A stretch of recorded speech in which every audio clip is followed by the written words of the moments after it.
चलिए, तो capital gain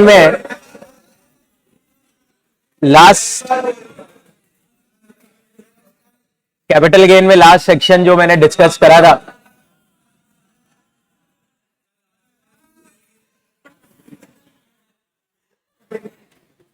वो सेक्शन 45.5 था। और 45.5 में मैंने आपको बताया था, अरे मेरी वैसे आवाज नहीं निकल रही, चुप रहो अभी। 45.5 में मैंने ये बताया था कि अगर कोई कैपिटल एसेट कंपलसरी एक्वायर हो जाती है तो कैपिटल गेन कैसे निकालना है। तो जवाब बहुत सीधा था। 45.5 कहता था कंपलसरी एक्विजिशन पे कैपिटल गेन के लिए सेल प्राइस होती है कंपनसेशन। टैक्स उस साल देना होता है जिस साल मुझे कंपनसेशन मिला। अगर इनहेंस कंपनसेशन मिलता है तो भी कैपिटल गेन की ही इनकम होगी और उस पे उस साल टैक्स देना पड़ेगा जिस साल इनहेंस कंपनसेशन रिसीव हो। बट अगर इनहेंस कंपनसेशन इंटरिम ऑर्डर के कारण मिलता है तो मुझे टैक्स उस साल देना होता है जिस साल फाइनल ऑर्डर आ जाता है। बाय चांस ट्रांसफरर की डेथ हो जाए तो टैक्स देने की जिम्मेदारी जिस सक्सेसर को पैसा मिलेगा उसकी हो जाएगी। तो हमारा टॉपिक चल रहा था कैपिटल गेन इन स्पेशल केसेस। उसमें 3 सेक्शन हो चुके थे, 45A, 45.2, 45.5। अब अगले सेक्शन की तरफ अग्रसर होता है। सेक्शन 46 आपको दिख रहा होगा, capital gain on distribution of asset by companies in liquidation. लिखिए हेडिंग फटाफट से। इसको मैं इंपॉर्टेंट तो नहीं बोलूंगा क्योंकि एग्जाम में इसके क्वेश्चन आने की चांसेस कम ही रहती। सेक्शन 46 के क्वेश्चन आने की चांसेस कम रहती।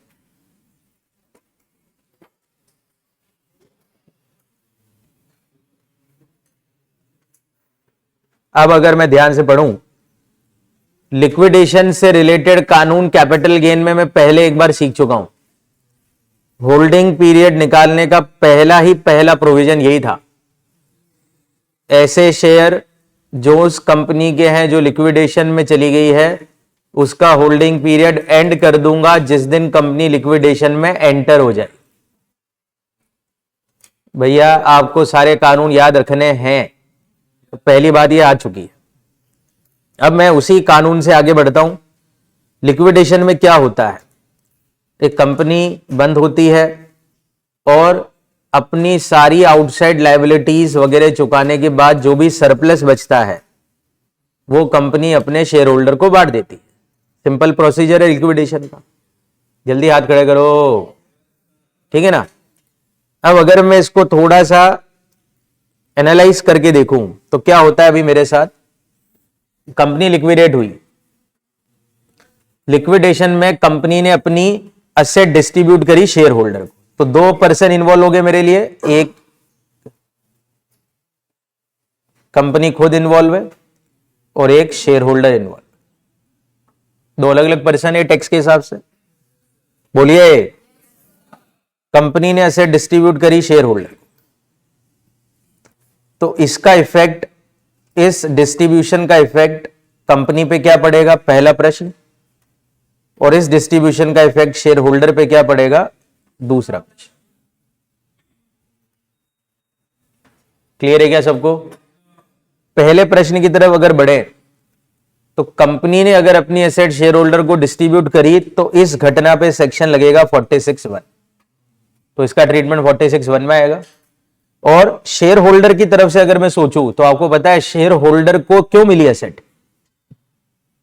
शेयर होल्डर को कंपनी से क्यों मिले पैसे या एसेट लिक्विडेशन पे, शेयर्स के बदले। शेयर थे तभी तो मिले, तो शेयर के बदले में मिले ना, बोलो यस और नो। तो शेयर होल्डर की तरफ से ट्रांसफर ऑफ शेयर हुआ है।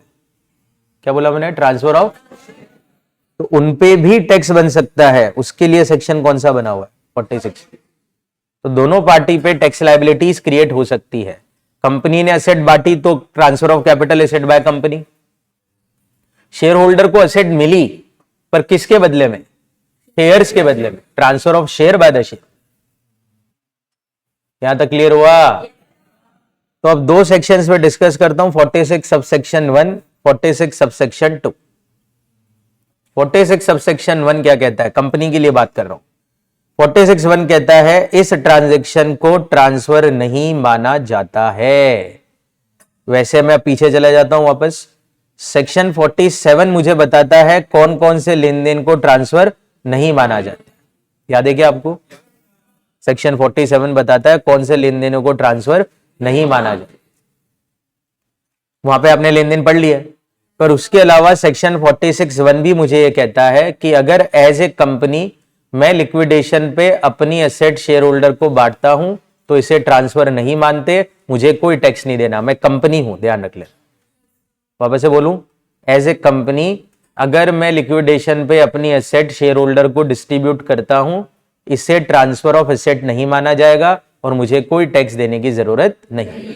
यहां तक क्लियर हो गया क्या? तो शुरुआत इसी से कर लेते हैं। सबसे पहले लिखिए 46 subsection 1, in the hand of liquidated company.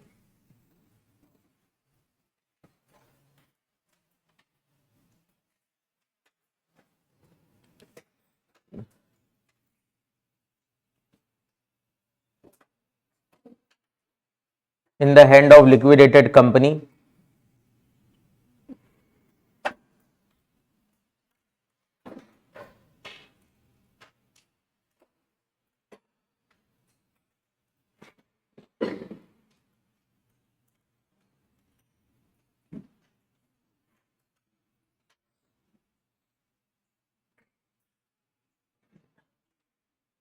क्या लिख लिया? तो सुनिए अब आप क्या लिखना है, इसके आगे लिख दीजिए, such distribution shall not be regarded as a transfer by the company.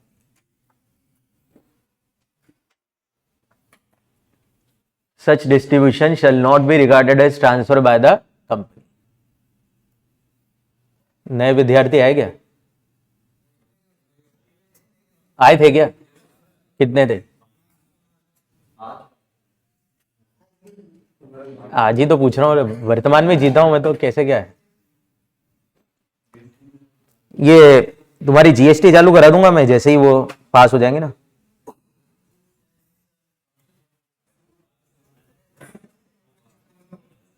वो भी पढ़ लेंगे जीएसटी।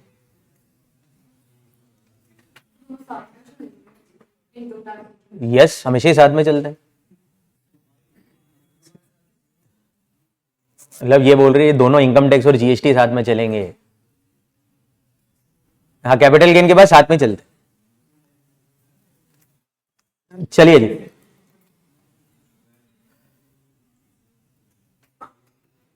ये तो हो गया सबको क्लियर। 46 सबसेक्शन 1 बोलिए।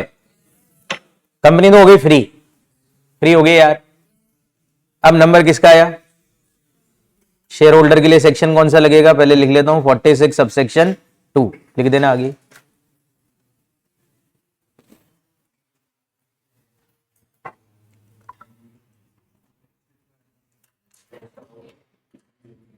मैं थोड़ा वापस से पढ़ता हूं। शेयर होल्डर के लिए क्या चीज है जिसके ऊपर टैक्स लग रहा है? क्या घटना पे टैक्स लग रहा है शेयर होल्डर के हिसाब से? सोचो तो,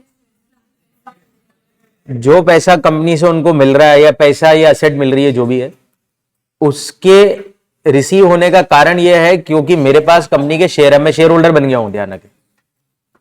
तो मेरे पास शेयर है, कंपनी से मुझे पैसा या मनी रिसीव हो गया है।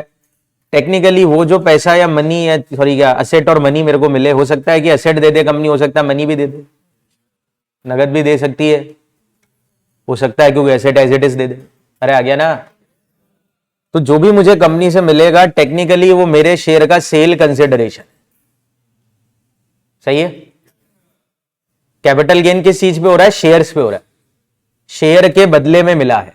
बोलो ये लाइन जल्दी से। तो शेयर पे कैपिटल गेन बनेगा और मेरे को टैक्स देना है, मेरे को टैक्स देना है। मैं कौन? Share holder. कंपनी जो एसेट दे रही है उसको कोई टैक्स नहीं देना, मेरे को देना है। 46(2) कह रहा है। अब मेरे को अगर टैक्स देना है तो क्या ट्रांसफर करा मैंने? शेयर्स। अब गेन निकालने के लिए दो ही चीजें चाहिए होती है, सेल और कॉस्ट, ये तो पता ही आपको। तो सेल प्राइस क्या हो जाएगी? जो असेट मिली उसकी एफएमवी, या पैसे मिले तो एज इट इज जो वैल्यू आ रही है। अरे बोलो ना। तो जो भी एसेट मुझे मिली उसकी एफएमवी प्लस मनी, ये टोटल करके मेरे शेयर का सेल प्राइस आ जाएगा। उसमें से मैं अपने शेयर का कॉस्ट या इंडेक्स कॉस्ट जो भी किस्मत में हो मेरे, बोलो, तो घटा दूंगा, मेरा एसटीसीजी एलटीसीजी जो भी आना है आ जाएगा। सिंपल है, ज्यादा कुछ करना नहीं। क्लियर हो गया क्या? तो मैं अगर in the end of shareholder अगर हेड में हेडिंग लिख ली हो तो लिख देते हैं, there is transfer of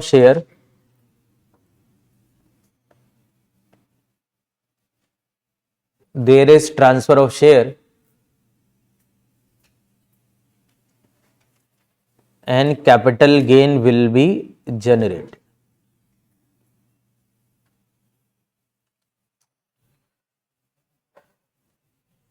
capital gain बनेगा। कोई भी पूछे आपसे कि लिक्विडेशन पे शेयर होल्डर टैक्स देते हैं क्या? जवाब आता है हां देते हैं। कौन से हेड की इनकम होती है? Capital gain. क्या बेचने पे कैपिटल गेन हुआ उनका? शेयर्स। क्लियर है? ये ध्यान रखना लॉजिक। तो सबसे पहले मैं क्या लिखूंगा कैपिटल गेन निकालने के लिए? देखो फॉर्मेट क्या लिख रहा हूं मैं, FMV of asset receive plus money, अगर मनी मिली हो तो। सही है? टेक्निकली ये जो अमाउंट आएगा ये मेरे शेयर का सेल प्राइस होगा। सबसे पहले मैंने लिख दिया मेरे को मिला क्या, किससे? कंपनी से, लिक्विडेशन। यहां तक आ गया। अब इसमें से मैं लेस कर दूंगा।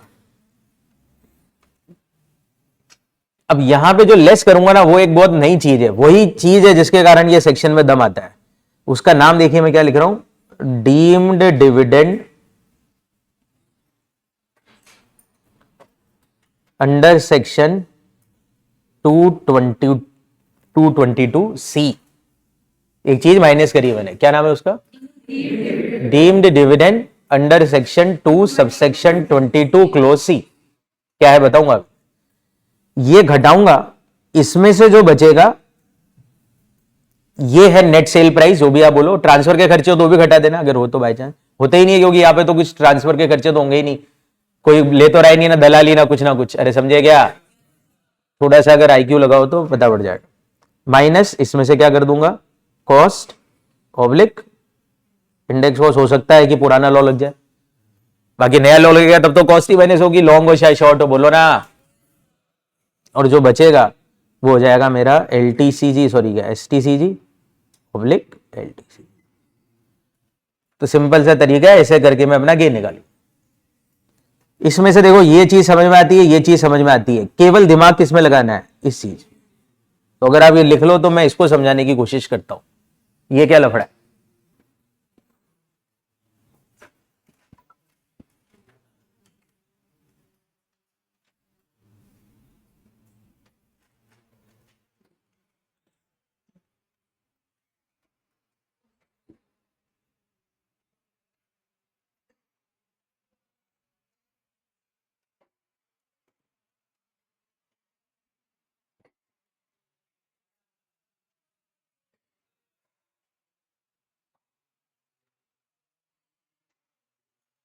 चलें चालू करें।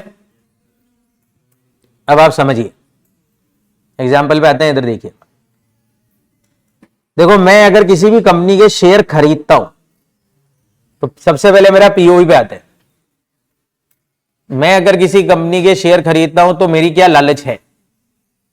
मेरी दो लालच है, वन इज और सेकंड इज कैपिटल गेन। मैं दो लालच से खरीदता हूं शेयर, डिविडेंड मिल जाए थोड़ा बहुत, और डिविडेंड मिले ना मिले अच्छा खासा गेन हो जाए, 100 का शेयर 1000 में बिक जाए, मल्टी बैगर। लालच यही है सबकी। इतना तो सबको स्टॉक मार्केट का पता होगा कि क्या है। अब क्या होता है, कैपिटल गेन होगा तो कैपिटल गेन हेड की इनकम होगी, वो तो बाय सेल पे होगा।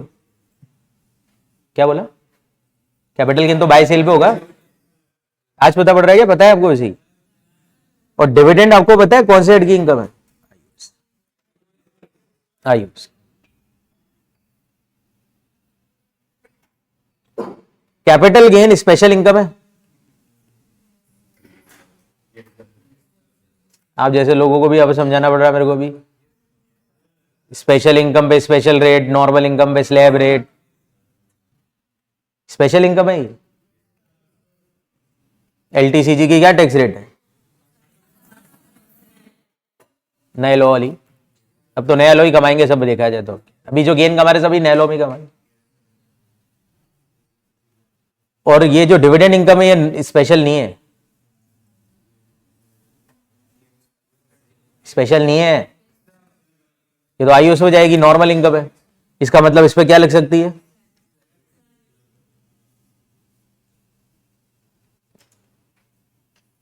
Yes no? और स्लैब रेट पे पर्सन वाइज रेट लगती है, जो कि कहां तक जा सकती है? 30% तक जा सकती है। अब तो खैर बहुत बढ़िया हो गया था, वो बोला ही था नई रेजिम में। अब तो 24 लाख से ऊपर 30%, 15 लाख था शायद हमारे समय तक। तो AY 25-26 में 15 लाख से ऊपर है 30% नई रेजिम में। अभी तो 24 लाख से ऊपर। तो 30% स्लैब रेट लगती है। अब क्या होता है पहले समझिए। तो इस चक्कर में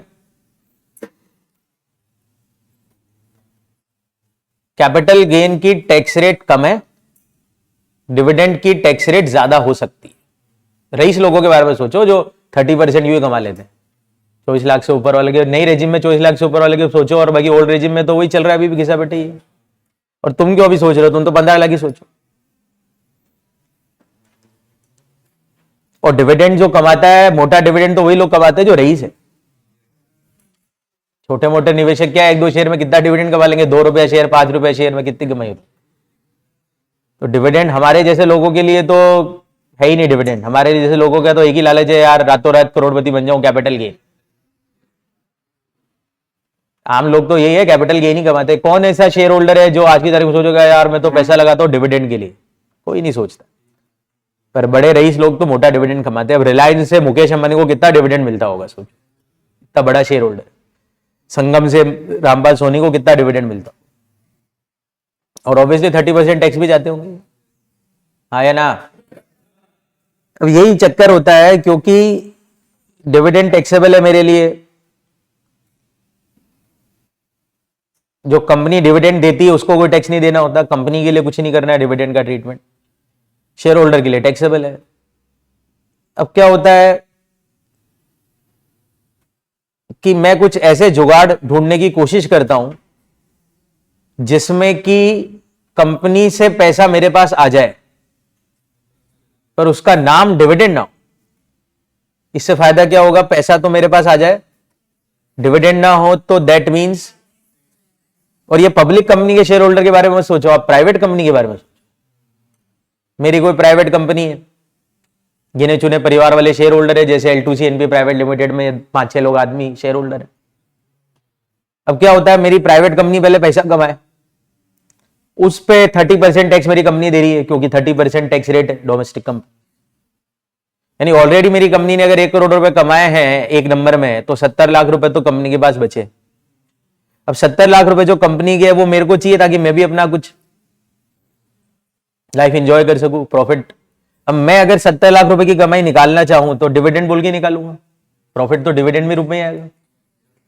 बोलो, कैश में चाहिए ना डिविडेंड, पैसा चाहिए तो पैसा तो डिविडेंड में आएगा। अब बोनस शेयर के रूप में अगर मैं प्रॉफिट ले लूंगा तब तो पैसे आएंगे ही नहीं, वो तो कन्वर्ट हो जाएगा प्रॉफिट इनटू कैपिटल। कुछ अकाउंटिंग आती है, पैसा तो डिविडेंड में ही आएगा। अब मेरे को पैसा चाहिए 70 लाख रुपए, अगर मैं वापस लूं तो 70 लाख रुपए मेरी इनकम में आगे जुड़ जाएंगे। फिर 70 लाख में मैं 30% टैक्स दूंगा। नहीं समझ रहे हो आप? ये क्या पागलबंदी है यार। मेरे को तो डिविडेंड लेने में ही जोर आ रहा है। कंपनी कमा रही है पर वो कमाई निकालने में मेरे को जोर आ रहा है। रीजन, पहले कमाई पे टैक्स देके बैठी है कंपनी, कंपनी का टैक्स मेरा टैक्स। ऐसा तो है नहीं, मेरे को इफेक्ट ही नहीं आया। प्राइवेट कंपनी में सोचो ना, पब्लिक के बारे में छोड़ना भूल जाओ। अभी प्राइवेट में तो बहुत इफेक्ट लग रहा है यार, दिल पे लगता है चोट सीधा। कंपनी मेरी है यार, रिलायंस में मेरे को फर्क नहीं पड़ता, रिलायंस कितना टैक्स दे रही है, मेरा क्या फर्क पड़ा है? पब्लिक है, मेरा कितना पैसा लगा है उसके अंदर, मैं क्या इतना दिमाग लगाऊं, मेरा अपनापन नहीं आता है। प्राइवेट में तो हर चीज अपने ऊपर लगती है। तो सिंपल सा केस है भाई कि ये जो सीन है, इस सीन के चक्कर में बहुत ज्यादा परेशानी क्रिएट हो जाती है मेरे साथ। क्या परेशानी? डिविडेंड लेने पे दिक्कत आती है। तो क्या करते हैं, शेयर होल्डर तरीके ढूंढते हैं। अब मैंने क्या जुगाड़ बैठाया कि यार कंपनी के पास प्रॉफिट इकट्ठा हो गया है, जैसे मान लो 1 करोड़ 2 करोड़ 3 करोड़ जो भी नंबर है, अब वो पैसा निकालना है, ऐसे डिविडेंड बोल के निकालूंगा तो टेंशन है। मैंने सोचा कि क्यों ना कंपनी को लिक्विडेट कर देते, प्राइवेट कंपनी है, काम कंपनी प्रॉफिट मेकिंग है तो भी बंद कर देते हैं, वापस कंपनी खोल लेंगे, ये पैसा निकाल लेते हैं और ये बोलते हैं कि कंपनी ने हमको ना लिक्विडेशन पे पैसे दिए। समझे बात? तो कंपनी लिक्विडेट करके पैसे ले लिए, आया। अब मैंने अगर कंपनी लिक्विडेट करके पैसे ले लिए तो ये जो पैसे आ रहे हैं मेरे पास, मैं तो बोलूंगा लिक्विडेशन पे आ रहे हैं, और जो पैसा लिक्विडेशन में आ रहा है वो तो 46.2 में शेयर का सेल प्राइस है, कॉस्ट घटा के कैपिटल गेन में जाएगा, अल्टीमेटली टैक्स रेट तो 12.5% में रुक जाएगी।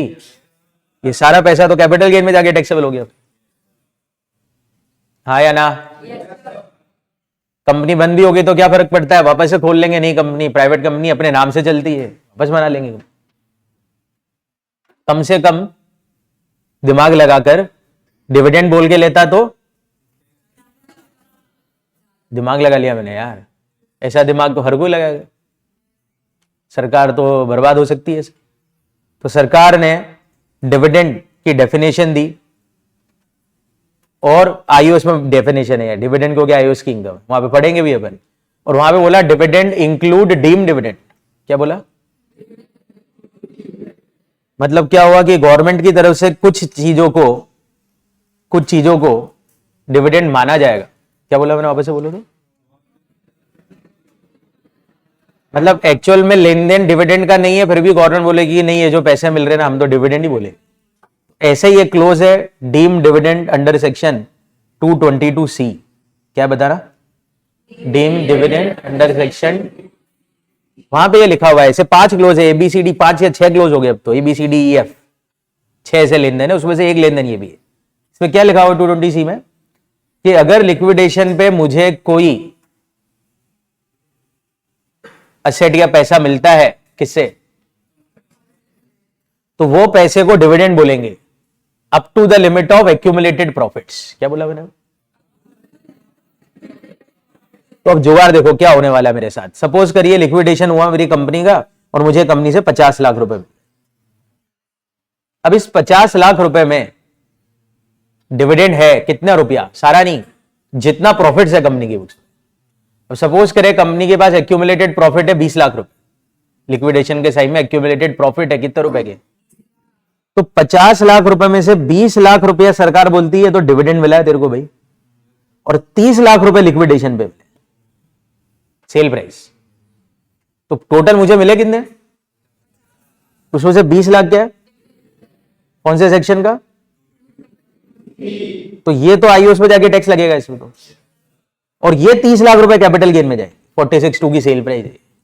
तो क्योंकि अब देखो मैंने क्या बोला इधर मैंने क्या करा था, कितने रुपए मिले वो लिख दिया, इधर 50 लिख दिया मैंने, तो पूरा 50 तो सेल प्राइस बन ही नहीं रहा ना, इसलिए मैंने इसमें से घटा दिया। तो कैपिटल गेन का नंबर कितना आ गया है, तो वो 20 लाख कहां पे जाएंगे, डीम डिविडेंड वाले जो इधर से लेस करे वो आईओएस में जाके टैक्स लगेगा, पूरे 50 पे टैक्स, पर 30 इधर रह जाएंगे, 20 उधर जाएंगे। तो इसलिए शेयर का सेल प्राइस क्या है, लिक्विडेशन वाले शेयर का सेल प्राइस क्या है, जवाब बताओ इसका क्या है, जो मुझे एसेट से जो पैसे मिले कंपनी से माइनस डीम डिविडेंड, ये है सेल प्राइस लिक्विडेशन के शेयर। 50 लाख मिले तो 50 लाख सेल प्राइस नहीं है, 50 लाख माइनस डीम डिविडेंड, और डीम डिविडेंड कितने रुपए का होता है, जितना एक्यूमुलेटेड प्रॉफिट्स हो। ठीक है क्या? तो ये आपका हिसाब किताब बैठेगा कैपिटल की। तो यूं नहीं कि 50 लाख माइनस कॉस्ट कर दो आप, 50 लाख माइनस डीम डिविडेंड, जो बचेगा वो मेरी सेल प्राइस है, उसमें से मैं कॉस्ट घटाकर कैपिटल गेन का।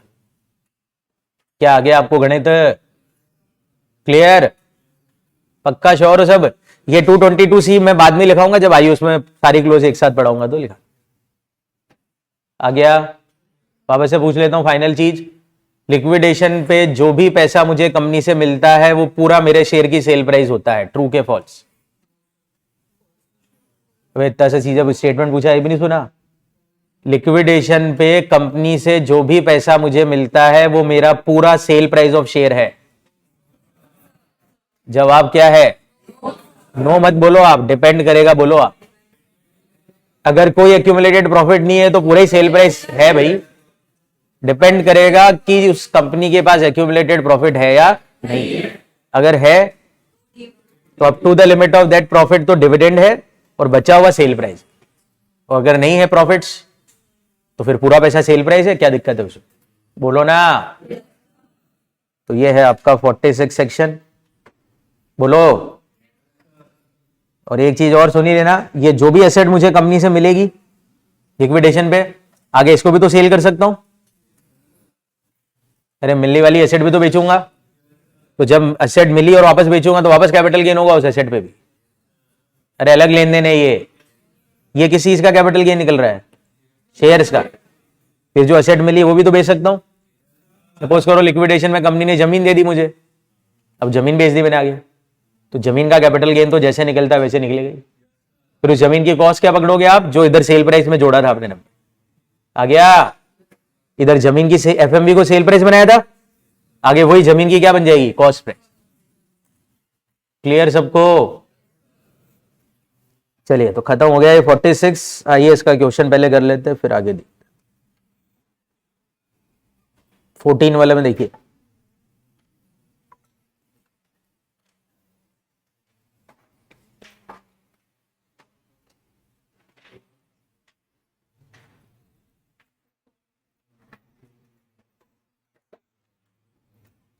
मिस्टर रघु,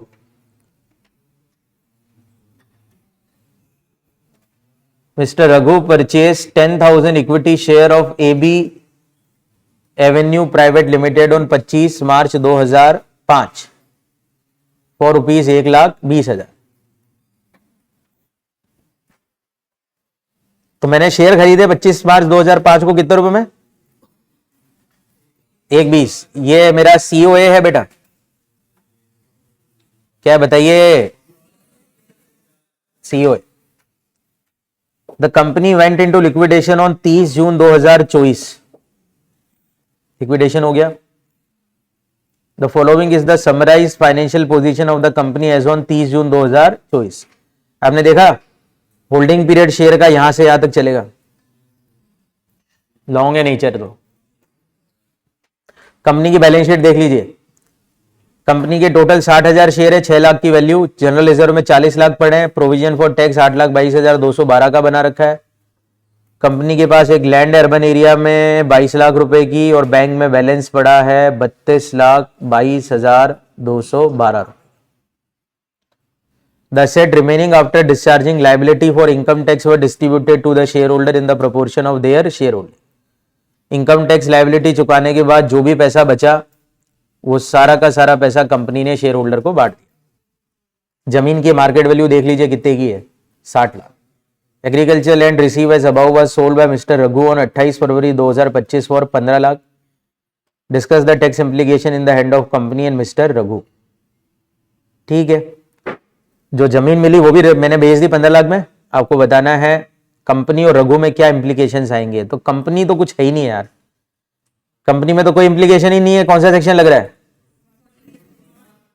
तो कंपनी का तो ये लिख के छोड़ दूंगा मैं, no tax implication in the hand of company.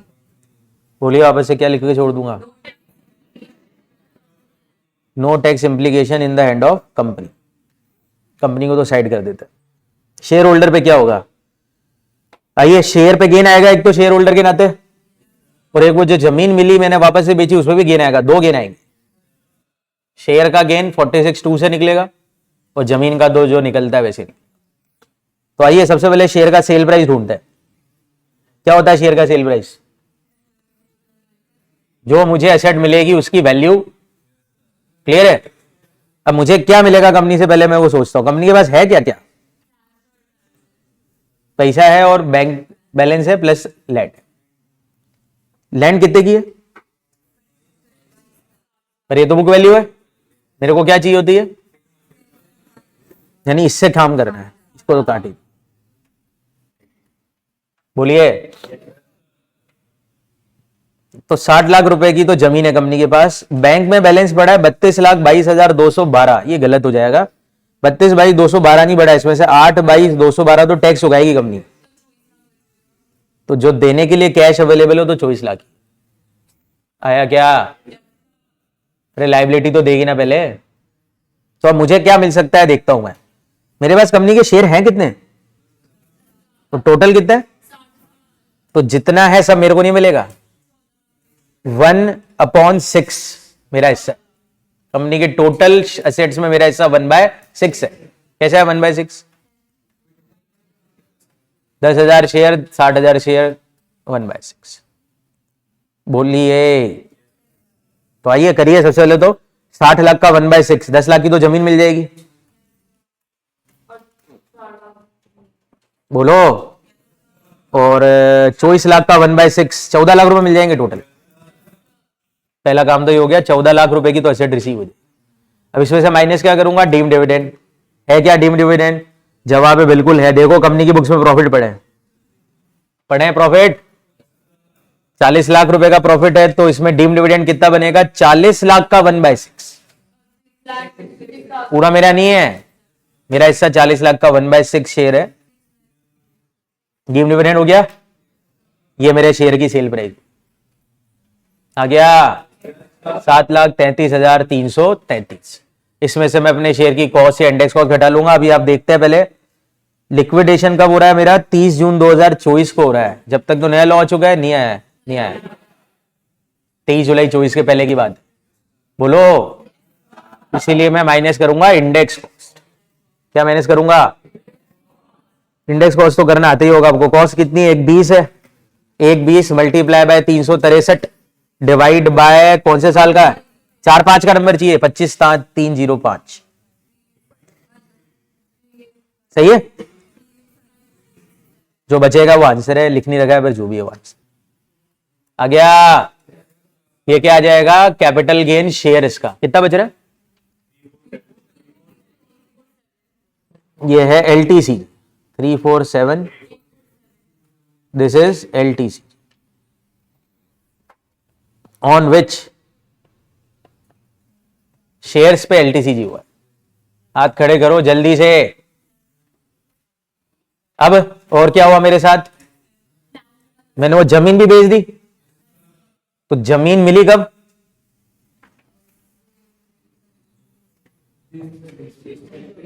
Liquidation में मिली ना। बेची कब, शॉर्ट है, नेचर शॉर्ट है। नया लॉ लगेगा 28 फरवरी 25 के दिन, पर 2 साल देखते हैं जमीनों पे। कुछ बोलो यार। तो शॉर्ट है तो फॉर्मूला क्या होता है, शॉर्ट टर्म कैपिटल गेन का formula, sale minus cost. Sale कितनी है, कॉस्ट कितनी है, 10 लाख, आगे होगा 5 लाख।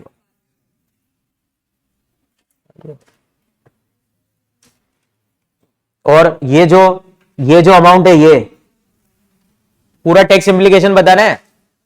तो कैपिटल गेन में तो 2 कमाई होगी, एक LT हो गया और एक ST हो गया। इसके अलावा ये वाला जो अमाउंट है 6,66,667 डीम डिविडेंड वाला, ये आईओएस में भी टैक्सेबल है। अब इसमें तो टैक्स दूंगा मैं, कितने रुपए पे, आईओएस में दूंगा इसका। तो देखा जाए तो मेरे ऊपर 3 इंप्लीकेशन हो गए। शेयर पे LTCG 3,47,847, जमीन पे STCG 5 लाख, और डिविडेंड डीम डिविडेंड आईओएस में टैक्सेबल है 6,66,667। 3 इंप्लीकेशन, कंपनी में कोई इंप्लीकेशन नहीं है, कंपनी को कुछ टेंशन।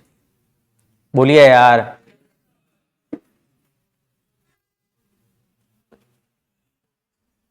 बोल नहीं रहे हो आप, हो गया क्या?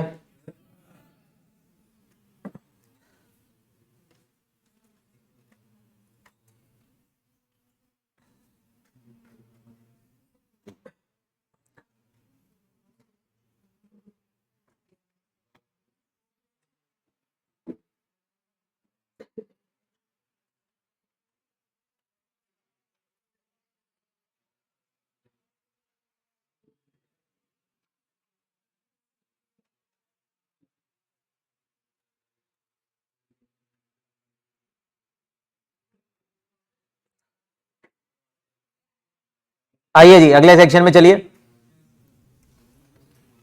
46A capital gain on buyback. देखिए भाई अगला section 46A capital gain on buyback of shares.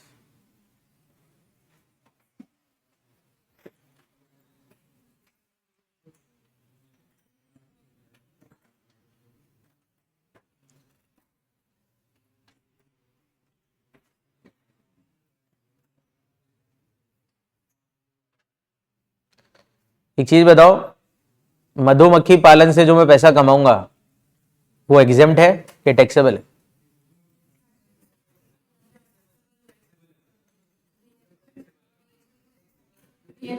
मधुमक्खी पालन से कमाए गए पैसे पे टैक्स लगेगा कि नहीं लगेगा?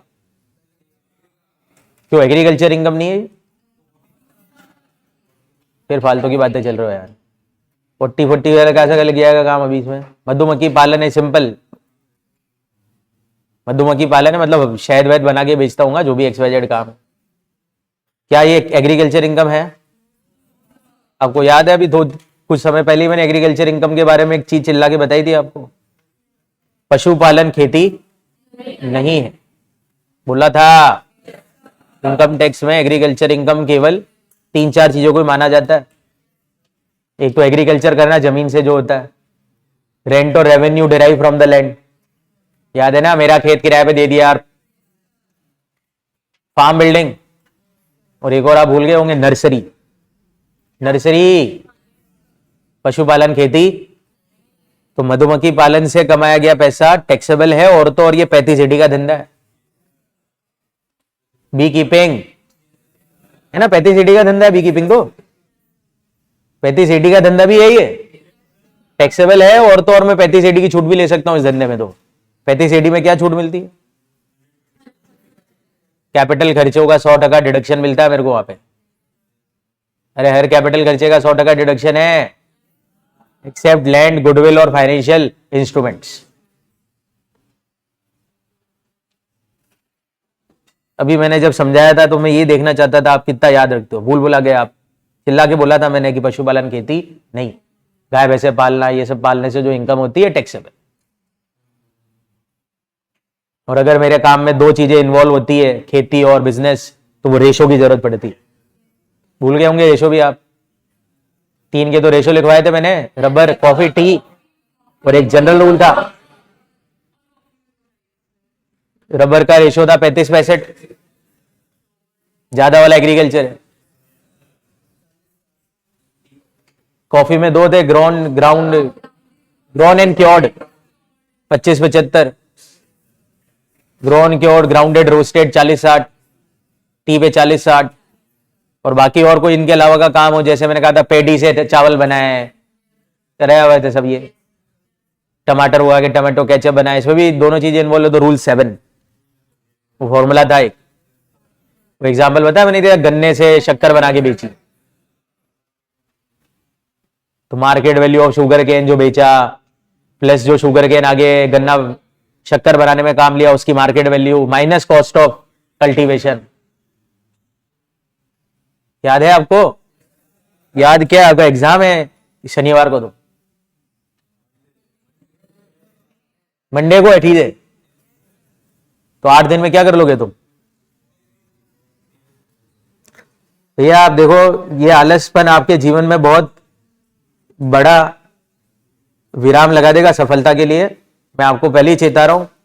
आप एक बार पढ़ने के लिए सोच रहे हो, मैंने क्या बोला आपको? 10-10, 12-12 बार पढ़ने पड़ेंगे एक चैप्टर को। तुम एक बार के लिए टाइम नहीं निकाल पा रहे हो अभी। तो ये लिखी हुई चीजों को कम से कम भी 10-10 बार रीडिंग करना पड़ेगा, तब जाके वो चीजें याद रहेगी। और रीडिंग भी ऐसे जैसे मैंने भी पढ़ाया। अभी जैसे मैं सेक्शन 46 पढ़ रहा हूं, तो मैं पहले तो रीडिंग करा पूरा, जो लिखा हुआ। रीडिंग करना आती कॉपी से? रीड, केवल जो वर्ड टू वर्ड लिखा है वो रीड कर लिया। उसके बाद अब मैं देखो आंखें बंद करके बात करूंगा अपने आप से। पूरा पढ़ने के बाद फिर बात करनी पड़ती या लिक्विडेशन पे कंपनी एसेट बांटती है शेयर होल्डर को, तो कंपनी के लिए सेक्शन 46(1) है। 46(1) पे तो कोई टैक्स कंपनी को देना ही नहीं है। मेरे लिए 46(2) लगता है। मेरे शेयर का सेल प्राइस बनता है, जो भी एसेट मेरे को मिली उसकी एफएमवी, उसमें से मैं डीम डिविडेंड घटाऊंगा। ये पढ़ रखा है आपने, फिर एक बार आप पढ़ोगे फिर एक बार और बोलोगे तो दिमाग का भौंसा थोड़ी ना भरा है इसके अंदर की भैया सब कुछ ही खत्म हो जाएगा। दिमाग चलेगा, अपने आप याद रहेगा इसके अंदर जो भी है। तो गाय की तरह आप केवल गर्दन हिलाकर मत करते रहो। आपको लग रहा है कि भैया ऐसे क्लास में आके बैठ के हैं करके पास हो जाएंगे, तो आपके सपने टूटने वाले हैं। ठीक है, पहले आपको चेता दूं, केवल क्लासेस से पास नहीं हो सकता कोई भी दुनिया का बच्चा।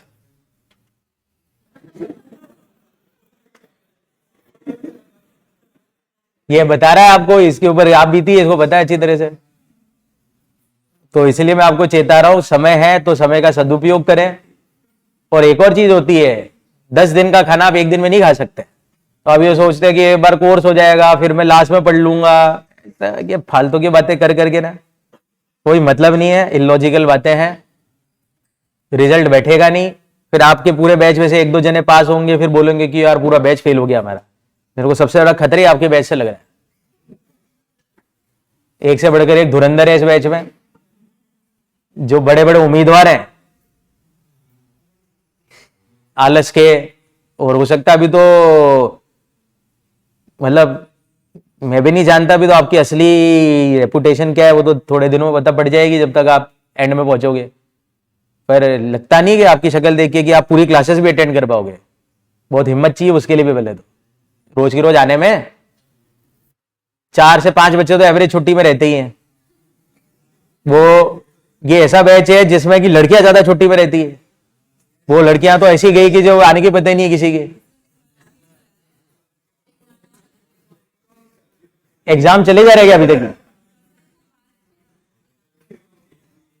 हाँ, मतलब पता नहीं है, वो तो लेक्चर में बराबर होंगे नहीं होंगे, राम जाने। मेरे को बड़ी टेंशन रहती है ऐसे, क्या पता क्या है। फिर तो असफलता कदम चूमेगी आपके। मतलब आप खुद वो गड्ढा खोदे जा रहे हो, धीरे धीरे खोद रहे हो आप, रोज की रोज आते हो, 1 इंच हाथ खोद दिया, फिर 2 इंच, 3 इंच, 4 इंच, बस फिर तो हमको पुष्पा क्या बोलते हो, पुष्प अर्पण ही करने पड़ेंगे आपकी सफलता में। माला अर्पण नहीं होगी, वो माला वाला नहीं पहन पाओगे आप, ये ध्यान रख लेना। ये हरकतें आपकी थोड़ी सी खराब नहीं हो जाए। मैं बार बार आपको बस चेता रहा हूं, सेल्फ स्टडी पे ध्यान दीजिए ना, बेड़ा गर्क है बस। अभी के लिए हमारा जो अगला पॉइंट है वो 46 है, बायबैक। क्या ये वर्ड सुना है आपने? बायबैक ऑफ शेयर्स और स्पेसिफाइड सिक्योरिटीज। कौन कौन से पर्सन इन्वॉल्व है इस लेन देन में, बायबैक के लेन देन? Obviously 2 person are involve, company and share. बढ़िया है, सभी को ये पता होगा, शायद पता होगा कि बायबैक में कंपनी अपने शेयर होल्डर की सिक्योरिटीज या जनरली शेयर बाय कर लेती है और पैसा दे देती है। तो इस लेन देन का कंपनी पे क्या इफेक्ट है और शेयर होल्डर पे क्या इफेक्ट है? जैसे ऊपर वाली बात थी वैसे ही बात है। ऊपर 46 सेक्शन लगते थे, इसमें 46A लगते। अब आगे बढ़ा जाए तो बायबैक पे क्या होता है, इसमें अमेंडमेंट भी हुआ है, तो इसलिए यह हो सकता है एमसीक्यू वगैरह में काम आ जाए। देखिए पहले पॉइंट से चालू करता हूं मैं। Any consideration receive by holder of specified security other than share of domestic company. Share के अलावा की चीजों का बायबैक हो रहा है तो ठीक है आपको। तो पहला नियम किस बायबैक पे लगाना है? Other than share of domestic company. अगर कोई डोमेस्टिक कंपनी शेयर्स का बायबैक करती है, जनरली बायबैक शेयर के ही होते हैं, इक्विटी शेयर के होते हैं, आपको बताओ। प्रेफरेंस शेयर के तो रिडम्पशंस होते हैं, क्या बताना पड़ता है मेरे को, पर होता तो ऐसे ही। बोलिए। तो अब ये कह रहे हैं कोई भी पैसा जो होल्डर ऑफ स्पेसिफाइड सिक्योरिटी को मिलता है कंपनी से on purchase of specified security chargeable to tax in the hand of holder of specified security. Simple है, कंपनी को कोई टैक्स वैक्स नहीं देना जो बायबैक कर रही है। शेयर होल्डर जो होल्डर ऑफ सिक्योरिटीज है, शेयर होल्डर भी नहीं बोलता हूं मैं भी, क्योंकि यहां पे शेयर की बात ही नहीं चल रही। होल्डर ऑफ स्पेसिफाइड सिक्योरिटीज पे टैक्स लगेगा कैपिटल गेन हेड पे। जितने रुपए उनको मिलेंगे वो उनकी सिक्योरिटी की सेल प्राइस है, उसमें से कॉस्ट घटा के वो क्या निकाल लेंगे, कैपिटल। तो कुछ नौ के तेरा करने ही नहीं है। जैसे मान लीजिए कि मेरे डिबेंचर है, कंपनी ने बायबैक कर लिया डिबेंचर, ओपन मार्केट से बाय होते हैं डिबेंचर भी, कभी अकाउंट्स में पढ़ा होगा, redemption of debenture by purchase in open market, अभी आ जाएगा, कभी ना कभी पढ़ा होगा, पता नहीं मेरे को, ऐसा मैंने तो पढ़ा था अपने जीवन में। ये बिना पढ़े पढ़े बच्चे आ जाते आगे, तभी तो चक्कर पड़ता है ना। ये तो दिक्कत है भारत देश की। रीले बनाएगा बाद में फिर, कच्चा बादाम की रीले बनाएगा क्या? मैंने कौन सी बनाई थी, मैं उस समय बेरोजगार था। अरे भाई सीए बनने के बाद तो रोज ही रीले बनती है ना भाई, तू सीए बनने के पहले रीले मत बनाना, बस बात ये। अभी सुनो ध्यान से, अभी मैं क्या कह रहा था यार, अभी तो मैंने तो अभी रिसेंटली भी एक रील बनाई थी, वो एक पंजाबी गाना था, काली एक्टिवा वाला एक गाना बहुत चला था, उसमें हमारे दोस्तों के ग्रुप ने बनाई थी रील। उसमें क्या है, हम तो रोज बना सकते हैं ना रीले, क्या दिक्कत है? नहीं वो डाली नहीं मैंने, इस बार गलती नहीं करी वाली। तो अभी के लिए सेक्शन 46A में जो पहली बात लिखी है कि जो भी पैसा मुझे मिलेगा बायबैक पे कंपनी से, वो मेरे सिक्योरिटी का सेल प्राइस है माइनस कॉस्ट करके।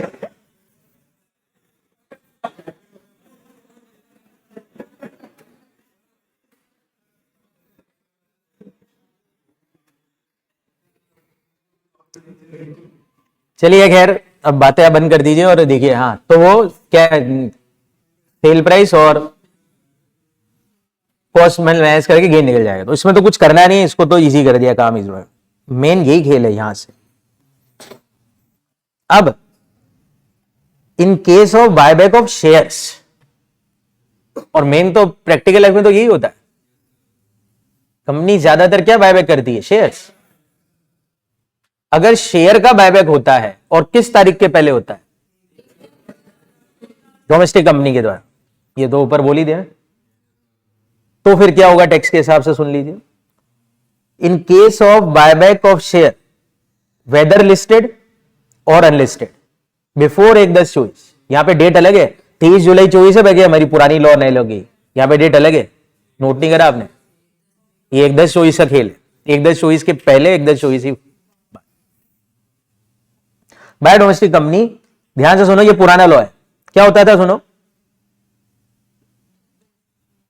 जो शेयर होल्डर है ना, जिसके शेयर बायबैक होते थे, उसको कोई टैक्स नहीं देना होता था। मतलब बायबैक ऑफ शेयर पे शेयर होल्डर के लिए जो भी कमाई होगी एग्जेम्प्ट है।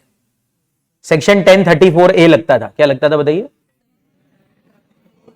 और जो कंपनीज बायबैक करती थी ना, वो टैक्स देती थी, स्पेशल टैक्स लगता था उनके ऊपर। 115QA सेक्शन होता था, यही है शायद, हाँ 115QA सेक्शन होता था, और टैक्स लगता था कितना परसेंट, 20% प्लस 12% क्या लगता था, प्लस 4% क्या लगता है। तो इफेक्टिव रेट निकाल सकता है कोई? ये देखो भोंदों की तरह बैठे हो अपने हिसाब से। कंपनियां टैक्स देती थी इस बायबैक, शेयर होल्डर के लिए वो एग्जेम्प्ट हो जाता था। शेयर होल्डर का सेक्शन 1034A, कंपनी का सेक्शन 115QA। बोलिए, ये रेटें लगती थी 20, 12 और 4। इफेक्टिव रेट पता पड़ी, 20 में 12 जोड़ दो यार, मैं जो बोल रहा हूं वो समझ रहे हो, 20 प्लस 12 सरचार्ज प्लस 4 HEC, तो 20 में 12 जोड़ो, कर दिया कबारा। वही मैं आपको सुनना चाहता, क्या सरचार्ज 20 प्लस 12 लगेगा कि 20 का 12 लगेगा? तो 20 का 12% तो निकालो, बोले 2.4 होता है कुछ, तो 22.4 हुआ, और उस 22.4 का 4% HEC लगेगा। तो इफेक्टिव रेट क्या आ रही है, 23.296%। ये भी आपको नहीं आता अभी तक। सरचार्ज जो आप निकालते हो, इनकम का निकालते हो कि टैक्स का निकालते हो? बेसिक में सिखाया था ना, पहले टैक्स निकलता है, फिर उसका 10% सरचार्ज, 15% सरचार्ज, 25% सरचार्ज, 37% सरचार्ज। 4 रेटें बताई थी सरचार्ज की, स्लैब रेट वालों की। वो भी बोल के देखो, रिवीजन ही नहीं आपका। क्या बताया था? स्लैब रेट वालों की सरचार्ज रेट 50 लाख से ज्यादा 1 करोड़ तक 10%, 1 करोड़ से ज्यादा 2 करोड़ तक 15%, 2 करोड़ से लेकर 5 करोड़ 25, 5 करोड़ से ज्यादा 37 ओल्ड रेजिम में। साले थप्पड़ खा जाएगा अभी, तूने तो 3-3 बार पढ़ लिया भाई, दिमाग मत खराब कर मेरा। तूने तो ये बेसिक ना 3-3 बार पढ़ लिया।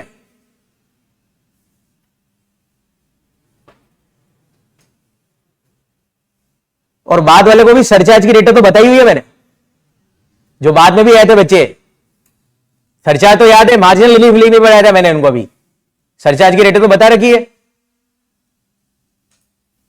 अरे रिजल्ट के बाद कौन कौन से बच्चे आए थे? रिजल्ट के बाद बोल रहा हूं, पहले वालों ने तो सब पढ़ा हुआ है पहले। रिजल्ट के बाद जो आए थे उनकी बात चल रही है। रिजल्ट के बाद ही पढ़ा था, पहले नहीं पढ़ा था अर्ली बर्ड में। हाँ देख तेरी कॉपी में, कॉपी बनाई है, इधर ला कॉपी तेरी।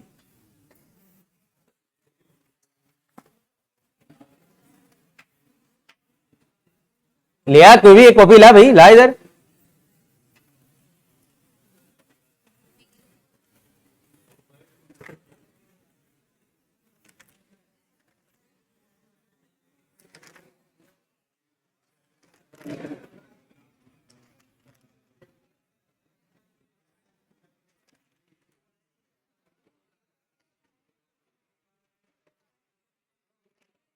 हाँ ये वाले जो लोग हैं ना, इन्होंने शायद रिबेट तक पढ़ा हुआ है, ये जो बाद वाले, बाकी उससे पहले वाले तो सबने रिसर्च चार्ज होता है, सब पढ़ा हुआ है।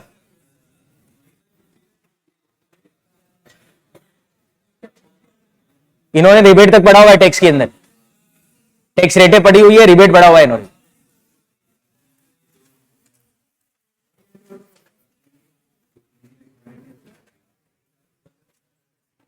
सरचार्ज वाला कॉन्सेप्ट इनका छूटा हुआ है, याद आ गया मेरे को। रिलीफ के चक्कर में, मार्जिन रिलीफ के चक्कर में मैंने बढ़ाया नहीं, और तुम्हारा तो वो भी कंप्लीट था। खैर अब इफेक्टिव रेट देख लो अच्छी तरह से। 20 तो बेसिक रेट है, इसका 12,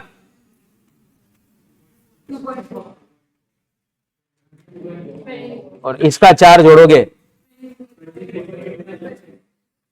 तो कंपनियां टैक्स देती है इतना %, जो भी आया है। भी शेयर होल्डर मजे लेते, कोई टैक्स नहीं उनके ऊपर।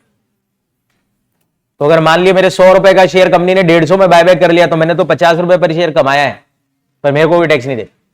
पर अगर ये शेयर के अलावा की कोई और स्पेसिफाइड सिक्योरिटी होती तो मेरे को 50 पे टैक्स देना। पहला वाला लो यार, क्या समझ रहे हो यार? 2 क्लियर हो गए। अब इनके अलग ही वापस से वही कीड़े खा गए।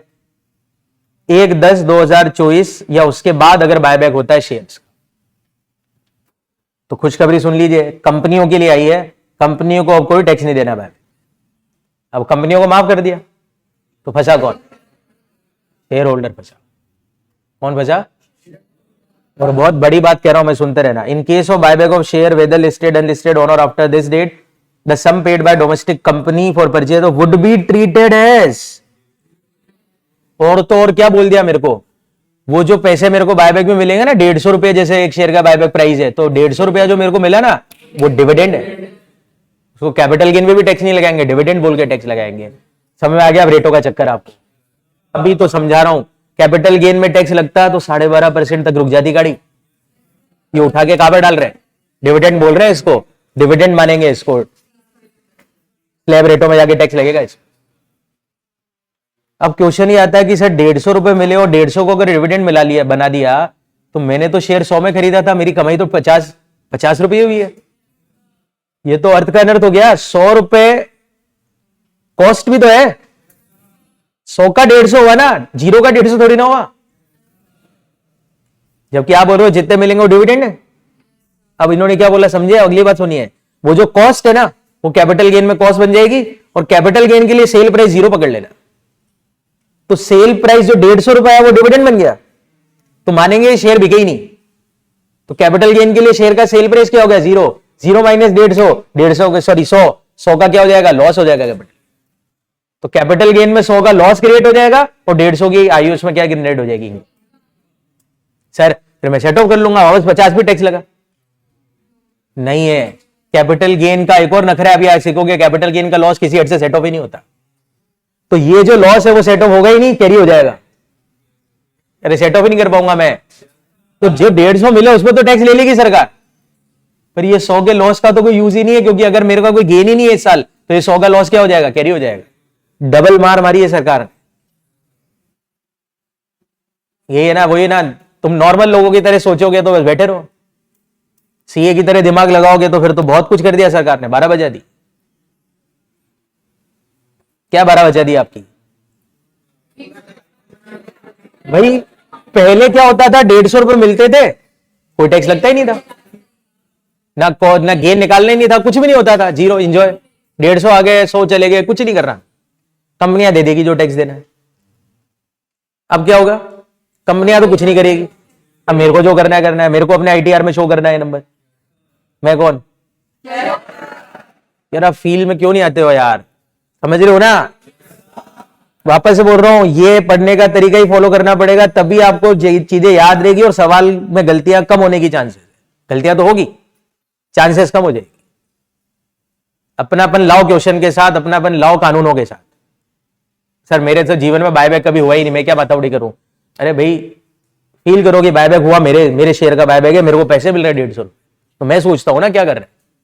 150 आई उसकी इनकम, तो ये कॉस्ट का क्या करूंगा सर? 100 रुपए की कैपिटल गेन की कॉस्ट कैपिटल गेन में चली जाएगी, पर कॉस्ट को तो सेल से घटाते ना सर। सेल जीरो पकड़ ले, जीरो में से 150 100 घटा के 100 का लॉस क्रिएट कर। उस लॉस का क्या करूं सर? सेट ऑफ कर ले। पर उसके लॉट सेट ऑफ के अलग नखरे हैं, तो लॉजिकली तो बहुत नुकसान की बात होगी। वेरी इंटरेस्टिंग प्रोविजन अमेंडमेंट हुआ है 1/10/24 के पहले, 1/10/24 के बाद।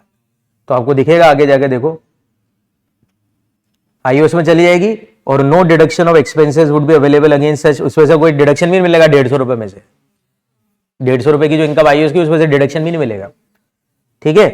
और देखो, ये देखो,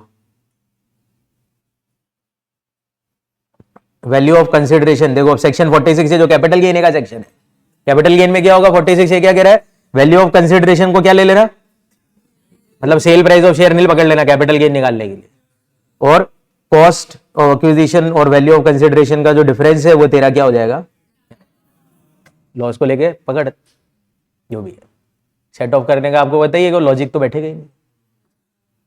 बस वही फायदा हो सकता है कि जैसे मैंने इस साल शेयर मार्केट में 50 लाख का एलटीसीजी कमा लिया और ये लॉस भी हो गया थोड़ा बहुत, तो ये चलो सेट ऑफ हो जाएंगे, क्योंकि एलटीसीएल केवल एलटीसीजी से सेट ऑफ होता है। आगे अब सीख भी जाओ। अरे बराबर है। तो this is the provision of 46A after amendment, 46A before amendment. क्या आपको नेट समझ में आ गया है? आवाज हल्की आ रही है, वापस समझाऊं क्या? पक्का क्लियर है सबको? आइए लिखिए फिर।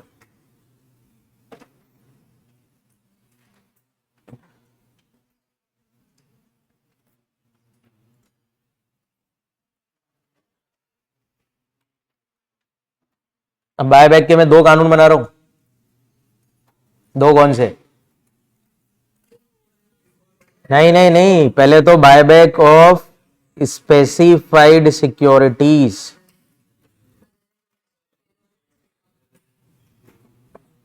अदर देन शेयर ऑफ, हाँ,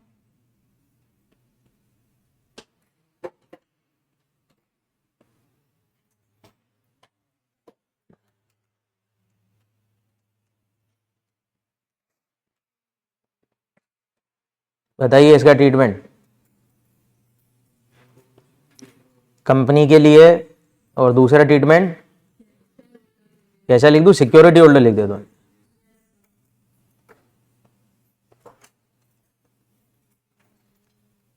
कंपनी के लिए तो नो ट्रीटमेंट, कुछ भी नहीं करना है इनको। और सिक्योरिटी होल्डर के लिए क्या बन जाएगा? Capital gain. यहां पे कैपिटल गेन निकालना इजी है ना, जो पैसा मिला वो सेल प्राइस हो जाएगा, कॉस्ट घटा के गेन निकाल। ये तो पूछेंगे भी नहीं ना, पूछेंगे तो शेयर के ही पूछेंगे, बायबैक तो।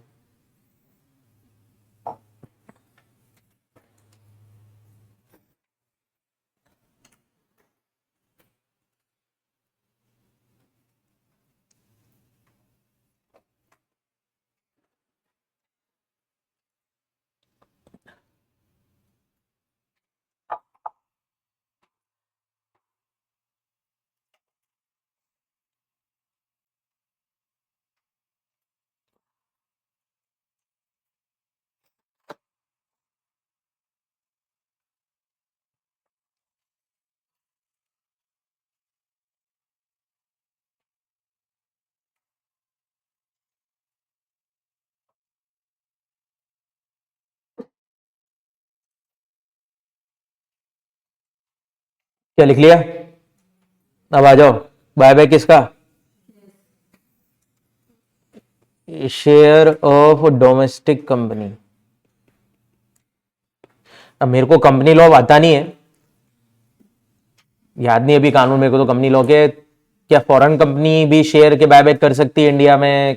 क्या सीन है मेरे को नहीं पता, पर अगर मैं ये सोचूं कि फॉरेन कंपनी ने शेयर का बायबैक करा हो तो फिर फर्स्ट कानून लगाना है ये वाले। ये केवल किसके बायबैक पर है? हाँ, अगर टैक्स की लैंग्वेज के सीख लो तो मेरे को तो यही है। फॉरेन कंपनी बायबैक भी करती है क्या अपने शेयर? फॉरेन कंपनी तो अपने शेयर इशू ही नहीं करती होगी, करती है क्या? नहीं मेरे को।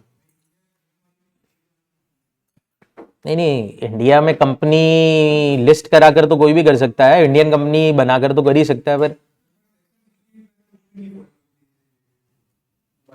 मेरे को पता ही नहीं ना, तो मेरे को मतलब नहीं है, पर नहीं कर सकता तो foreign company buyback of share करती ही नहीं है तुम्हारे साथ, बात ही खत्म।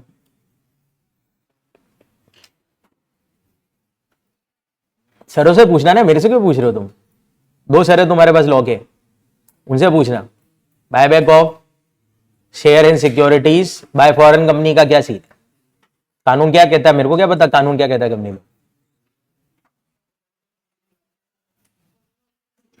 मैं तो टैक्स शीट में बता सकता हूं, अगर foreign company buyback of share करेगी तो फर्स्ट कानून है ये, इनकम टैक्स तो क्लियर है। हाँ या ना? कैसे पता चला मेरे को कि फर्स्ट लगाना है? सेकंड किस में लगाना है? Buyback of share bye domestic company, बाकी हर केस में फर्स्ट ही लगेगा। अब इसमें थोड़ा चार्ट लंबा बन जाएगा, बताइए, दो कानून लिखने पड़ेंगे इसमें अंदर। बताइए, पहला बिफोर 11024 सही है? अरे शेयर का बायबैक 1/10 से पहले हुआ, उसमें भी दो पर्सन इन्वॉल्व है, शेयर होल्डर और दूसरा कौन? कंपनी। शेयर होल्डर के लिए ये क्या हो जाएगा? ये बायबैक एग्जेम्प्ट है, सेक्शन कौन सा? 1034A। और कंपनी क्या पे करेगी? एक एडिशनल टैक्स। इसको इनकम टैक्स नहीं बोल सकते ना, क्योंकि कंपनी की बायबैक में कमाई नहीं हो रही है, इसको एडिशनल टैक्स बोलना। इनकम टैक्स तो कमाई करने पे लगता है ना, कंपनी तो बायबैक कर रही है तो कमाई कैसे होगी? समझे? तो इसलिए इसको एडिशनल बोलता है ना, एडिशनल टैक्स। कौन से सेक्शन का टैक्स है ये? 115 QA। और रेट क्या है इसकी? इफेक्टिव रेट ये बनी थी 23.296%। ब्रेकअप क्या है इसका? 20% प्लस 12% सरचार्ज प्लस 4% एच।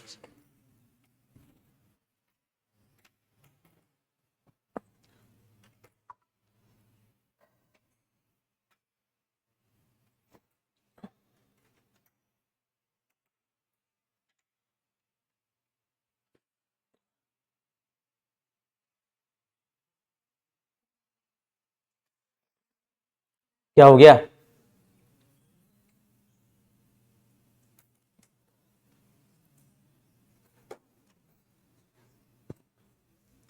फिर एक और कानून वापस लिख रहा हूं, अगर बायबैक ऑफ शेयर कब हो?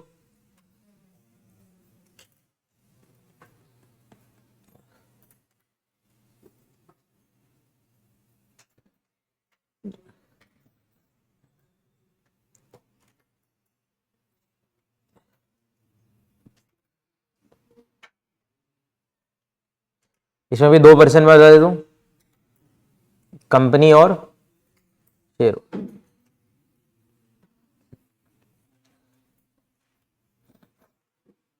कंपनी के लिए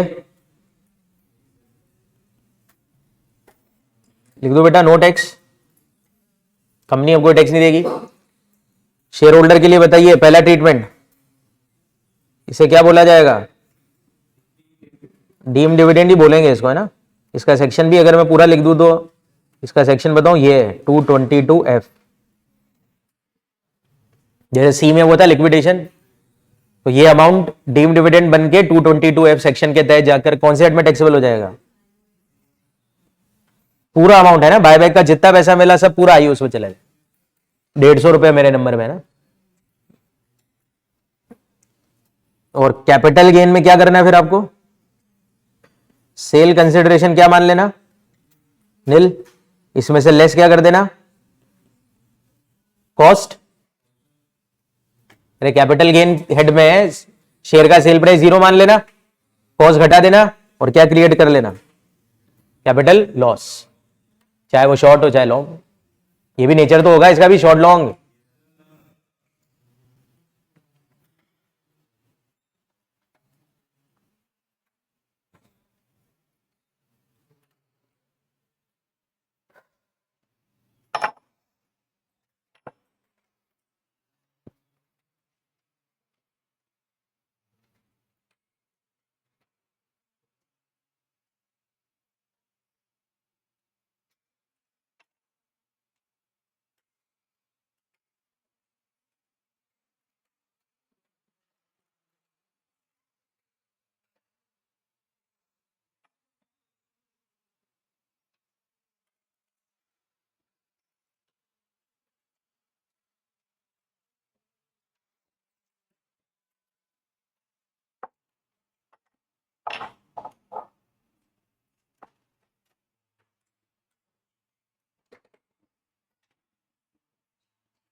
हटा दूं क्या,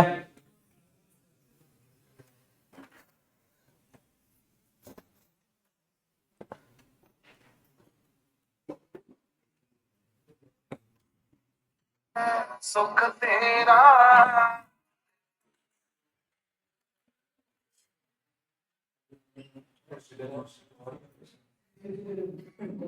सेल कंसिडरेशन नील लेना, कॉस्ट जो भी है घटा देना, जो बचेगा वो तुम्हारा लॉस होगा।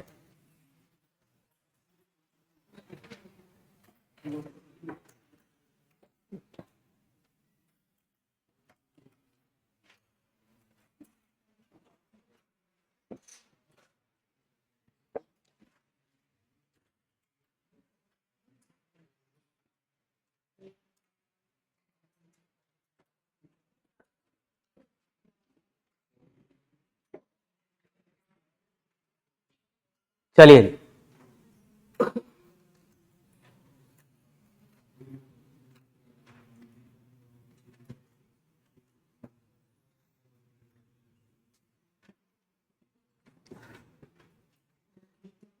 इसके बाद आता है 47, पहले पढ़ चुके हैं। 48 पहले हो चुका है, याद है, कंप्यूटेशन ऑफ कैपिटल गेन 48।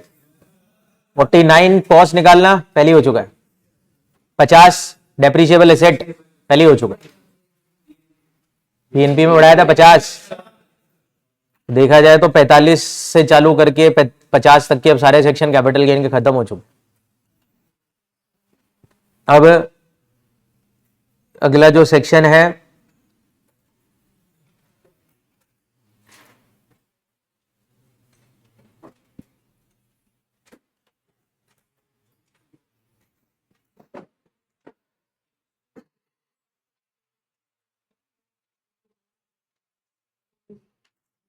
चलिए लिखिए, capital gain in respect of slump से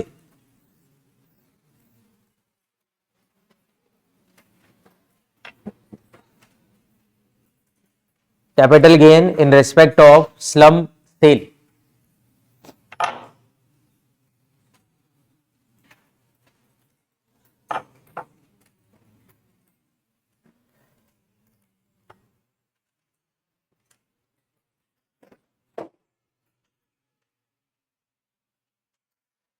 इस सेक्शन से क्वेश्चन अभी आ गया, क्या एग्जाम थे अभी अब तक, जनवरी अटेम्प्ट में इसका 8 नंबर का क्वेश्चन आ चुका है। 6-8 नंबर में कोई याद नहीं आ रहा है, इसका क्वेश्चन आ।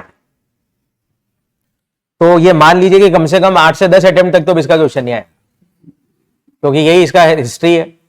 आता है फिर 7-8 अटेम्प्ट तक गायब हो जाता है, फिर एक बार आ जाता है। मैंने ये भी इसलिए बोला था इस बार की इससे भी, इस अटेम्प्ट में भी इसका क्वेश्चन इसलिए आ गया क्योंकि अमेंडमेंट हो गया कैपिटल गेन में। अब जनवरी वाले बच्चे पुराने लॉ पढ़ के बैठे हैं तो उनको टेस्ट ही नहीं करा, चल हटा पुराने लॉ कचरा हो गया, अब क्या मतलब। तो क्या मतलब पुराने वो जमीन बेच के गेन निकालो, ये निकालो, तो उन्होंने स्लम सेल वाला डाल दिया। शायद ये थिंकिंग होगी, मेरे को ऐसा लगता है। तो चांसेस तो जीरो हो गई, मतलब आपके अटेम्प्ट के लिए तो मैं इसको लीस्ट इंपॉर्टेंट पकड़ रहा हूं, हाँ या ना। मैं वापस एक चीज बोल रहा हूं, इंपॉर्टेंट है नहीं है चाहे मैं सब पढ़ाता तो वही हूं, पढ़ तो लेंगे। अब इसका मतलब क्या है कि जैसे आप इंपॉर्टेंट चीजों को 10 बार रिवाइज कर रहे हो, इसको 2-3 बार ही कर रहे हो, पढ़ना तो पड़ेगा। कुछ समझ गया ना इसका मतलब? तो ये भी ध्यान रखा करो, मैं जब बोलता हूं बहुत इंपॉर्टेंट है कम इंपॉर्टेंट है, इसका भी रूल है। क्या है मतलब? बहुत इंपॉर्टेंट बोल दिया तो जितना मौका मिले उतनी बार पढ़ेंगे भैया, 8 बार 10 बार 15 बार, जितना रिवीजन कर सकेंगे करेंगे उस सेक्शन का। अभी जैसे मैंने 46 लिक्विडेशन बोला, मैंने बोला कि इंपॉर्टेंट नहीं है, मतलब लिक्विडेशन वाला जो कानून पढ़ा ना अभी आपने, ठीक है 1-2 बार रिवीजन कर लिया, ठीक है एक आध क्वेश्चन उसका है जो कर लिया, बहुत आ गया तो एज इट इज आ जाएगा। और जो कम इंपॉर्टेंट है ना, अगर वो आ गई तो डायरेक्ट आएगी, डायरेक्ट समझ में आई, जल्दी हो जाएगी। अनइंपॉर्टेंट अगर आ गई तो उसका क्वेश्चन इजी आएगा, क्योंकि अनइंपॉर्टेंट है। बच्चे क्या करेंगे कि भैया ज्यादातर बच्चे ध्यान से पढ़ के नहीं आते, तो बेसिक भी नहीं क्लिक कर पाते उसका। इंपॉर्टेंट में तो उलझा के पूछे, तो समझे आप मेरी बात? मतलब इंपॉर्टेंट में कॉम्प्लिकेशन भी डाल सकते हैं, लैंग्वेज को घुमाना, इधर से उधर करना, जो भी है, कुछ समझे? हाँ, तो ये प्लीज ध्यान रखना है सर। तो ठीक है, अनइंपॉर्टेंट है। स्लम सेल पे कैपिटल गेन कैसे निकले, अब ये निकालना तो कल ही सिखाऊंगा, पर मैं अभी की बात करूंगा। स्लम सेल का मतलब क्या है ये बता के जाता हूं। क्या होता है भाई स्लम सेल? क्या बोला? मंदी? मंडी? नहीं नहीं नहीं, वो वाला नहीं है, स्लम सेल वाला नहीं। मैं आपको पहले समझा देता हूं। जैसे सपोज करें मैंने एक इंडस्ट्रियल यूनिट सेटअप करी हुई है, अंडरटेकिंग। 2 अंडरटेकिंग है मेरी, एक कपड़ा बनाती है, एक टॉयज बनाती है, खिलौने।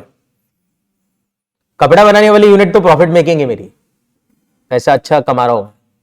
टॉयज वाली यूनिट में प्रॉफिट मैं नहीं जनरेट कर पा रहा हूं, उस यूनिट की प्रोडक्शन से रिलेटेड जो भी प्रॉब्लम है, मेरा कमाई नहीं हो रहा है। अब जो यूनिट कमाई नहीं देगी उसको बंद ही करना पड़ेगा। अब अगर मैं अपनी टॉय वाली इंडस्ट्रियल यूनिट को बंद करूं तो उसकी एसेट का क्या करूंगा? यूनिट मतलब समझो उसके अंदर बहुत सारी एसेट है, मशीनें हैं, लैंड है, बिल्डिंग है, स्टॉक है, बहुत कुछ है। यूनिट है यूनिट। तो यूनिट बंद करके या तो मैं एसेट को एक एक करके बेचूं, किसी को जमीन बेच दी, किसी को बिल्डिंग बेच दी। मैंने बिल्डिंग और जमीन तो एक ही को बेचूंगा क्या? अलग तो बिक ही नहीं सकते। किसी को मशीन बेच दी, किसी को स्टॉक बेच दिया, ऐसा करके बेचूं। पर ऐसा बेचूंगा तो मेरे पास पैसा नहीं आएगा इकट्ठा मोटा। तो प्रैक्टिकल लाइफ में ऐसा नहीं होता। क्या होता है बताऊं प्रैक्टिकल लाइफ में? मैं पूरा का पूरा यूनिट ही सेल कर दूं, ये पूरा यूनिट बेचना है मेरे को। बोलो क्या समझ आ गया? कैसी बात चल रही है? क्या बेचना है? लम सम कंसिडरेशन दे दे भैया, 50 करोड़ 100 करोड़ जो भी दाम लगाने लगा दे, सब तेरा। इस प्रकार के ट्रांसफर को इनकम टैक्स की भाषा में कहते हैं स्लम सेल। बोलो क्या कहते हैं? What is slump sale? जब मैं अपनी कोई अंडरटेकिंग लम सम कंसिडरेशन में बेचता हूं बिना एक एक असेट का भाव तोल किए। क्या बोला मैंने? तो उसको स्लम सेल कहते हैं इनकम टैक्स में, और उसका गेन निकालने के लिए सेक्शन 50 भी काम आएगा। तो स्लम सेल होगा तो ही 50 भी लगाना है, वरना 50 भी का कोई रोल नहीं। क्लियर है? कौन सी घटना में लगेगा 50 भी?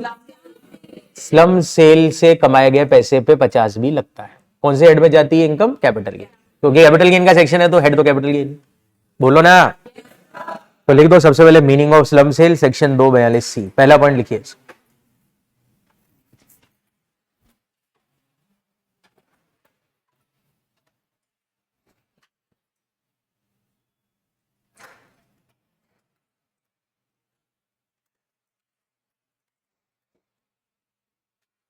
सुख तेरा दिलदार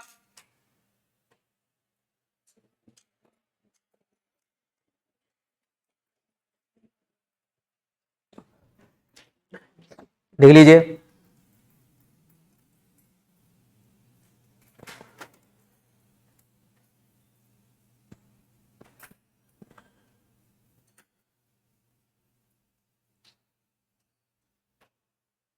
एक बार पढ़ भी दीजिए फिर लिख लो क्या लिखा हुआ है।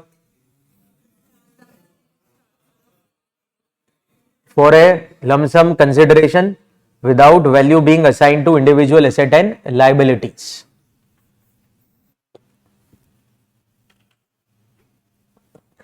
अभी जैसे मैं बोलूं ना कि मैंने अपनी यूनिट की एक मशीन बेच दी, तब तो सेक्शन 50 में चले जाए।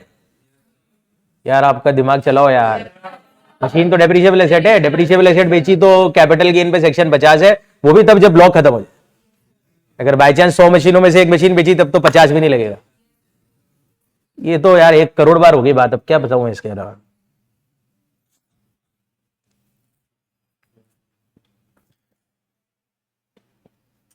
अब यहां पे ध्यान देना, होशियारी मत मारना अपनी। देखो जब मैंने यूनिट बेची होगी तो स्टॉक भी बिका होगा मेरा, स्टॉक तो कैपिटल एसेट ही नहीं है। अबे उस्ताद लोग सोच सकते हैं ना, तो मैं क्या करूं सर, स्टॉक पे तो कैपिटल एसेट ही नहीं है, उसमें भी कैपिटल गेन बनेगा, क्या क्या करना है, एक एक एसेट का क्या करूं। भाई एक एक एसेट का सोचना ही बंद कर दो, तेरी कैपिटल एसेट का नाम ही यूनिट है। तो ये मत बोल मैंने मशीन बेची, जमीन बेची, ये नहीं बेचा मैंने कुछ भी, क्योंकि अगर मैं जमीन मशीन बेच रहा हूं तब तो ये 50 भी है ही नहीं, अलग अलग बेच रहा हूं ना फिर तो यहां पे जो कैपिटल एसेट है ना वो यूनिट है, पूरा यूनिट है। और पूरा यूनिट बेचने पे तो फिर जो बोलो ना 50 भी लग जाए। क्या हो गया सबका ये? अब गेन कैसे निकालना है, इसका कंप्यूटेशन का तरीका क्या है, वो कल वाली क्लास में देखते हैं। तब तक के लिए धन्यवाद।